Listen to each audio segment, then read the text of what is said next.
Hello students, आपका मेरे channel साथ स्टडी एट होम पर स्वागत है। आपकी 9वीं कक्षा की सामाजिक विज्ञान इस यूट्यूब चैनल के माध्यम से जारी करवाई जाएगी। उम्मीद है कि ये आपके लिए लाभदायक होगा। अगर आपकी कोई सुझाव हैं तो वो आप कमेंट बॉक्स में दे सकते हैं, और वीडियो अगर आपको अच्छी लगे तो वो आप सब्सक्राइब और शेयर ज़रूर करें।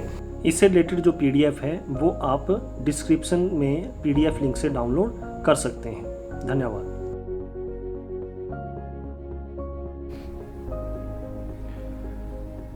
स्टूडेंट्स, ये संविधान निर्माण का सेकंड पार्ट है, और इसमें आज हम जो इसके जितने भी लघुतरात्मक अति लघुतरात्मक प्रश्न हैं, एक अंकीय प्रश्न जिसको हम कह सकते हैं, वो हम कंप्लीट करेंगे। तो पहला प्रश्न इसमें है, दक्षिण अफ्रीका का लोकतांत्रिक संविधान बनाने में इनमें से कौन सा टकराव सबसे महत्वपूर्ण था। अब जो दक्षिण अफ्रीका है वो अंग्रेज़ों की गुलामी से 1950 का जो दशक था उसमें आज़ाद हुआ, लेकिन वहाँ पर गोरे अल्पसंख्यक थे, और जो जिनको अश्वेत लोग कहते हैं, वहाँ के जो मूल निवासी थे वो बहुसंख्यक थे। उसके बावजूद भी जो गोरे लोग हैं वो अपना प्रभुत्व रखते थे, वो अपनी सत्ता रखते थे, और अंग्रेज जो अश्वेत थे उनको दबा कर रखते थे, उनके अधिकार उनको नहीं देते थे, नागरिक अधिकार। तो वहाँ पर जो टकराव था वो कौन सा था? वहाँ पर टकराव था रंगीन चमड़ी गोरे अल्पसंख्यक और अश्वेत बहुसंख्यकों का। जो गोरे थे वो कम संख्या में थे, अल्पसंख्यक का मतलब क्या हुआ? कम संख्या में। और जो अश्वेत थे वो वहाँ के मूल निवासी थे, यानी कि शुरू से वहीं पर रह रहे थे। जो गोरे थे वो तो इंग्लैंड से आए थे। तो अश्वेत बहुसंख्यकों का, यानी कि बहुसंख्यक यानी कि ज़्यादा संख्या में वहाँ अश्वेत थे, तो उन दोनों के बीच में टकराव था। दूसरा, लोकतांत्रिक संविधान में इनमें से कौन सा प्रावधान नहीं रहता? तो लोकतांत्रिक संविधान में कौन सा नहीं रहता? पहला है शासन प्रमुख के अधिकार, ये रहता है। शासन विधायिका के अधिकार, ये भी रहता है। देश का नाम, ये भी रहता है। शासन प्रमुख का नाम ये क्यों नहीं रहता? क्योंकि जो शासन प्रमुख है वो बदलता रहता है, जनता के द्वारा चुना जाता है, ठीक है। तो इसलिए कोई एक व्यक्ति नहीं रहता। अगर एक व्यक्ति रहता तो संविधान में उसका भी नाम जोड़ दिया जाता, तो वो तानाशाह बन जाता। लेकिन ये लोकतांत्रिक है तो उसमें वो बदलता रहता है, तो इसका नाम वहाँ पर नहीं होता। तीसरा प्रश्न, संविधान निर्माण में इन नेताओं और उनकी भूमिका में मेल बिठाइए। तो ये सीधा उत्तर आपको लिख दिया है। मोतीलाल नेहरू, इन्होंने 1928 में भारत के लिए संविधान का निर्माण किया था। जब 1928 में जो साइमन कमीशन आई और उसने जब भारत के जो लोग थे उनको चैलेंज किया था अपना संविधान बनाने के लिए, ठीक है, तो इन्होंने अपना संविधान बना कर दिया 1928 में। मोतीलाल नेहरू की अध्यक्षता में ये संविधान बना। BR अम्बेडकर, जो स्वतंत्रता के बाद संविधान का निर्माण हुआ तो उसकी जो प्रारूप कमेटी थी उसके जो अध्यक्ष थे, जिस कमेटी ने संविधान को बनाया, उसके जो अध्यक्ष थे वो थे BR अम्बेडकर। तीसरा, राजेंद्र प्रसाद, संविधान सभा जो कि 1946 में चुनी गई, उसके जो अध्यक्ष थे, स्थायी अध्यक्ष, वो कौन थे? राजेंद्र प्रसाद। और आगे है सरोजनी नायडू के संविधान सभा की सदस्य, तो ये महिला सदस्य थी संविधान सभा की। उसके बाद अगला क्वेश्चन है, हमारे संविधान को दिशा देने वाले कुछ मूल्य और उनके अर्थ हैं, उनको लिखें। तो यहाँ से उत्तर ही है आपका संप्रभु। संप्रभु का मतलब क्या है कि फैसले लेने का सर्वोच्च अधिकार लोगों के पास है। उन्हें अपने फैसले लेने से पहले किसी और देश से पूछने की ज़रूरत नहीं है। उस देश के लोगों के पास ही वो अधिकार है कि वो अपने फैसले ले सकें। दूसरा, गणतंत्र, शासन प्रमुख एक चुना हुआ व्यक्ति है। तो जो शासन प्रमुख है वो किसी भी परिवार से नहीं आता, ठीक है, कोई राजा नहीं है, कोई तानाशाह नहीं है, वो लोगों के द्वारा चुना हुआ व्यक्ति है। गणतंत्र, बंधुत्व, लोगों को आपस में परिवार की तरह रहना चाहिए। सभी जातियों के, सभी धर्मों के, सभी भाषाओं के जो लोग हैं उनको एक साथ मिलजुल कर रहना चाहिए। उनमें कोई भी भेदभाव की भावना नहीं होनी चाहिए। धर्मनिरपेक्ष, सरकार किसी धर्म के निर्देशों के अनुसार काम नहीं करेगी और राष्ट्र का कोई एक धर्म नहीं होगा। हर व्यक्ति अपना धर्म अपना सकता है, अपनी जो धर्म की पद्धति है उसके अनुसार वो अपनी पूजा वगैरह कर सकता है। 5वां, भारत का संविधान किसने बनाया? तो भारत का संविधान किसने बनाया? संविधान सभा ने। जो संविधान सभा के लिए जो इलेक्शन हुए थे वो कब हुए थे? जुलाई 1946 में, और इसकी जो पहली बैठक हुई वो हुई दिसंबर 1946 में। तो इस संविधान सभा ने भारत का संविधान बनाया। उसके बाद भारत में संविधान सभा के सदस्यों का चुनाव कब हुआ? जुलाई 1946। जो संविधान सभा थी इसके स्थायी अध्यक्ष कौन थे? डॉक्टर राजेंद्र प्रसाद। डॉक्टर अंबेडकर अध्यक्ष थे किसके? मसौदा कमेटी के या प्रारूप कमेटी के, जिसने संविधान को बनाया।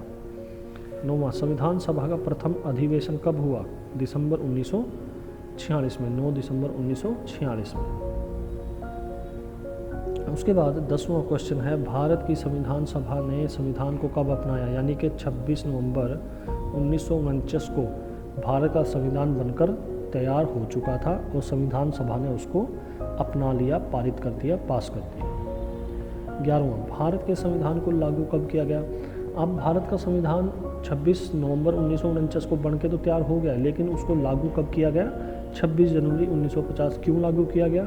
क्योंकि जब 1929 में लाहौर अधिवेशन हुआ नेहरू जी की अध्यक्षता में, तो वहाँ पर पूर्ण स्वराज का जो एक प्रस्ताव है वो पारित किया गया और 26 जनवरी को स्वतंत्रता दिवस मनाने पर सहमति हुई। तो उसके बाद 26 जनवरी 1930 को भारत का पहला स्वतंत्रता दिवस मनाया गया और जब तक भारत आज़ाद हुआ तब तक 26 जनवरी को ही हर साल आज़ादी दिवस के रूप में मनाया जाता रहा। तो उसकी इस महत्व को देखते हुए, ठीक है ना, इस ऐतिहासिक महत्व को देखते हुए 26 जनवरी को ही भारत का संविधान लागू करने की सिफारिश की गई, फैसला लिया गया। उसके बाद 12वां क्वेश्चन है, ब्रिटिश शासन के अंतिम और स्वतंत्र भारत के प्रथम गवर्नर जनरल कौन थे? तो यानी कि जब भारत आज़ाद हुआ, यानी वहाँ के ये रहे ही हैं भारत में, ब्रिटिश सरकार की तरफ से जो भारत के पूरे राजतंत्र को देखते थे, शासन तंत्र को देखते थे, राजतंत्र तो नहीं कहेंगे हम, शासन तंत्र को देखते थे। तो उस जब भारत आज़ाद हुआ तो जो लॉर्ड माउंटबेटन है, जो आज़ादी से पहले भी थोड़ा पहले ही आए थे भारत में, यहाँ के गवर्नर जनरल थे, उनको ही आज़ादी के बाद गवर्नर जनरल रखा गया कुछ समय के लिए। उसके बाद श्री राजगोपालाचारी को बनाया गया था गवर्नर जनरल। तो ये भारत के स्वतंत्र भारत के प्रथम गवर्नर जनरल और अंतिम भी यही थे, ब्रिटिश। ठीक है, भारतीय गवर्नर जनरल कौन थे? सबसे पहले स्वतंत्र भारत के और एक भारतीय गवर्नर जनरल, वो थे श्री राजगोपालाचारी। नेल्सन मंडेला किस देश के नेता थे? तो ये थे साउथ अफ्रीका के। कितने वर्षों तक जेल में रहे? 28 वर्षों तक। 15वां, दक्षिण अफ्रीका में किस संस्था या पार्टी ने भेदभाव व पृथकीकरण की नीतियों का विरोध किया? तो ये कौन सी पार्टी थी? अफ्रीकन नेशनल कांग्रेस, और इसी के नेता थे नेल्सन मंडेला। 16वां, दक्षिण अफ्रीका कब स्वतंत्र हुआ? तो अब ये स्वतंत्र अंग्रेजों से तो पहले हो चुका था 1950 के दशक में, लेकिन जो गोरे थे उन्होंने अभी भी यहाँ पर अपना प्रभुत्व जमाया हुआ था और जो बहुसंख्यक काले या अश्वेत थे उनको नागरिक अधिकारों से वंचित किया हुआ था, उनको द्वितीय नागरिक का दर्जा उन्होंने दिया हुआ था। उनके साथ हर जगह पर भेदभाव किया जाता था, जैसे बसों में उनके लिए अलग बसें थी, समुद्र तट पर उनके लिए अलग तट था, ठीक है, वो गोरों वाले तट में नहीं जा सकते थे, गोरों वाली बस में नहीं चढ़ सकते थे। तो इस प्रकार से उनके साथ भेदभाव किया जाता था। तो लेकिन अब इस भेदभाव को भी कब समाप्त किया गया वहाँ पे दक्षिण अफ्रीका में? 26 अप्रैल 1994 में, जब वहाँ पर जो अल्पसंख्यक गोरों का जो राज था वो समाप्त हुआ। 17वां, संविधान सभा ने भारत के संविधान बनाने में कितना समय लगाया? 2 वर्ष 11 महीने 18 दिन। ये ऐसे प्रश्न हैं जो आपको कंपटीशन के एग्ज़ाम्स में भी आपको मिलेंगे देखने को। किन्हीं 2 देशों का नाम बताइए जिनका जो संविधान है वो लिखित है। एक भारत है, एक संयुक्त राज्य अमेरिका है। जहाँ पर भी राज्य सरकारें, केंद्र सरकारें होंगी वहाँ पर लिखित संविधान की जरूरत पड़ती है, यानी कि जहाँ पर संघीय व्यवस्था एक स्तर से ज़्यादा पर जहाँ पर सरकारें होती हैं उस देश में लिखित संविधान की जरूरत पड़ती है, क्योंकि जो अलग अलग स्तरों पर सरकारें हैं, जब तक संविधान लिखित संविधान नहीं होगा तो उनमें टकराव की स्थिति बनी रहेगी। उनमें कार्यों का जो बंटवारा है वो लिखित संविधान के द्वारा ही संभव हो सकता है।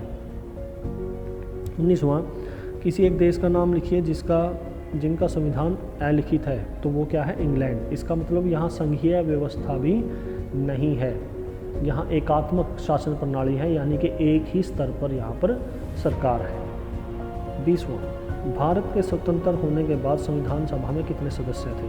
तो जब संविधान सभा के इलेक्शन हुए जुलाई 1946 में, उसमें कितने सदस्य चुने गए? 389। लेकिन क्योंकि भारत और पाकिस्तान 2 देश बन गया तो उनकी संविधान सभा भी अलग अलग हो गई। तो पाकिस्तान बनने के बाद भारत की जो संविधान सभा है उसमें कितने सदस्य बचे? 299 सदस्य। 21वां,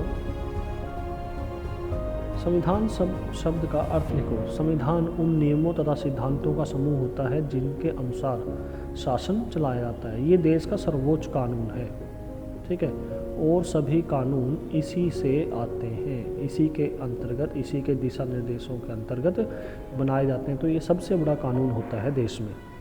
22वां, संविधान सभा के किन्हीं 4 महत्वपूर्ण सदस्यों के नाम लिखें जिन्होंने महत्वपूर्ण योगदान दिया। तो ये थे डॉक्टर राजेंद्र प्रसाद, डॉक्टर अंबेडकर, पंडित जवाहरलाल नेहरू और HC मुखर्जी। 23वां, भारत में संसदीय शासन प्रणाली किस देश से प्रभावित होकर ली गई है? तो भारत में जो संसदीय यानी कि संसद किस प्रकार से चलेगी, सरकार का गठन किस प्रकार से होगा, ये सभी कहाँ से लिया गया है? इंग्लैंड से, ठीक है, क्योंकि भारत पर इंग्लैंड का ही राज था तो काफ़ी चीज़ें हमने वहाँ से भी उससे भी जो वहाँ पर फॉलो की जाती हैं पद्धतियाँ वहाँ से ली हैं। 24वां, भारत में मौलिक अधिकार किस देश से प्रभावित होकर लिए गए हैं? तो ये लिए गए हैं संयुक्त राज्य अमेरिका से। 25वां, मौलिक अधिकार क्या होते हैं? एक व्यक्ति के मूलभूत अधिकार जो उसके विकास के लिए बहुत ज़रूरी है। इनसे अगर ये अधिकार नहीं है तो एक व्यक्ति का विकास नहीं हो सकता। जैसे स्वतंत्रता का विकास, अपनी बात कहने का अधिकार, ठीक है ना, स्वतंत्रता का अधिकार और समानता का अधिकार, ये सारी चीज़ें क्या हैं? मूलभूत हैं, बेसिक हैं, ये तो मिलनी ही चाहिए हर एक नागरिक को। संविधान सभा की 2 महिला सदस्यों के नाम लिखो। तो ये हैं श्रीमती सरोजिनी नायडू और श्रीमती विजय लक्ष्मी पंडित।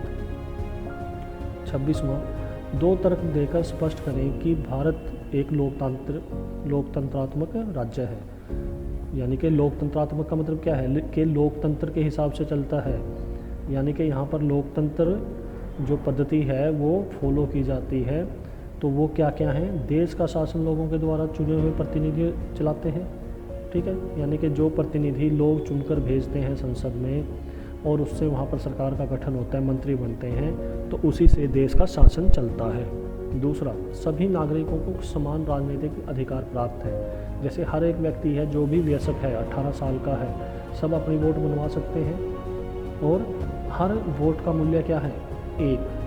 हर कोई अमीर का ऐसा नहीं है कि अमीर वोट डालेगा तो उसकी वोट का मूल्य ज़्यादा होगा, उसका महत्व ज़्यादा होगा। हर व्यक्ति की वोट एक जैसी है, एक समान है, तो सभी लोगों को एक जैसे अधिकार प्राप्त है। कि संशोधन द्वारा प्रस्तावना में समाजवाद, धर्मनिरपेक्षता और राष्ट्र की एकता शब्द जोड़े गए।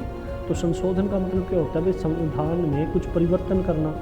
अब नई नई समस्याएं आती हैं तो उन समस्याओं के हिसाब से संविधान में नए नए परिवर्तन भी करने पड़ते हैं। तो उन्हीं परिवर्तनों को हम क्या कहते हैं, जब उसमें कोई चेंज किया जाए उसको हम क्या कहते हैं, संशोधन। तो 42वें संशोधन के द्वारा ये 3 शब्द उसमें जोड़े गए। समाजवाद का मतलब क्या है कि जो सरकार है या देश की सरकार है, शासन है, वो लोगों के हित के लिए काम करेगा, सभी लोग एक समान होंगे, धर्मनिरपेक्षता यानी कि उसका देश का कोई अपना धर्म नहीं होगा, हर व्यक्ति अपना धर्म चुन सकता है, और राष्ट्र की एकता यानी कि सभी को राष्ट्र को मजबूत करने पर जोर देना चाहिए, कार्य करने चाहिए। लास्ट क्वेश्चन है, क्या महात्मा गांधी भारतीय संविधान सभा के सदस्य थे? तो ये भारतीय संविधान सभा के सदस्य नहीं थे। तो इस प्रकार ये अपने आपके टोटल इसके अति लघु उत्तरीय प्रश्न कंप्लीट होते हैं। इससे संबंधित जो PDF है आपको कहाँ पर मिलेगी? वीडियो के डिस्क्रिप्शन बॉक्स, उसमें लिंक से आप वहाँ से डाउनलोड करके कॉपी में लिख सकते हैं। धन्यवाद।